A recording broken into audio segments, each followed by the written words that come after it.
Welcome back. Oh, Colin Kaepernick, I've got some final thoughts for you, bud.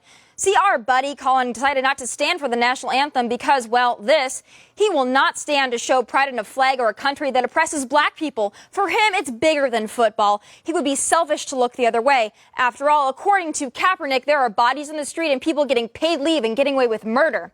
So let me go ahead and eviscerate this mouth diarrhea for you sentence by sentence. Here we go.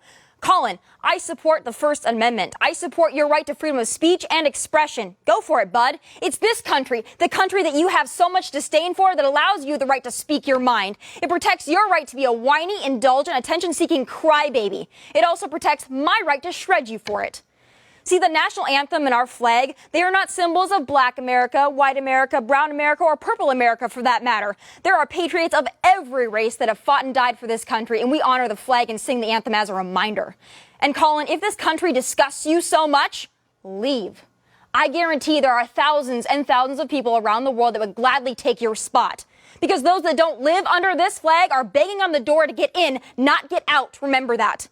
Is our country perfect? No. But what have you done to make it better? What's your contribution? Sitting there like a fool? What selfish is you, buddy? And what's your message to black kids, to people of color?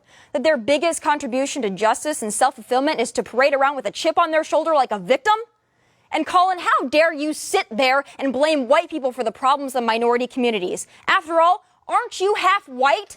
Didn't two white parents adopt you after yours weren't willing to raise you?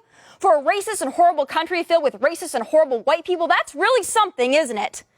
Maybe you should also decline the paycheck from the white owner of your team or the white fans that buy your merchandise and fill the stands to watch you play. There's a statement I don't see you making anytime soon.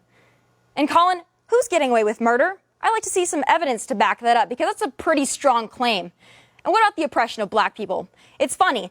Through that 6-year career of yours, you choose to start sitting now? What changed to make you so resentful of your country? Please tell me how you're oppressed. Is it because the black unemployment rate is double what it is for whites, or the homicide rate, or the dropout rate, or the percentage in minority communities on food stamps?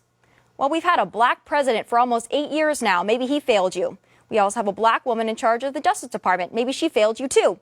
Or maybe it's the liberals, your saviors, which have run your communities into the ground.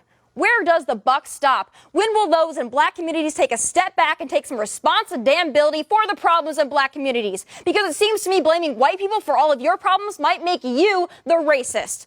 But Colin, you don't care about any of that. You want to make a political statement. But here's the deal, Colin. I've got loved ones overseas right now fighting for your right to sit on a bench and bitch and moan about your perceived oppression while making $19 million a year to throw a ball. So show a little respect. And if you want to sit down, now's the time on the bench because you suck. But perhaps you should stand up for the anthem. God bless from Dallas. Good night and take care.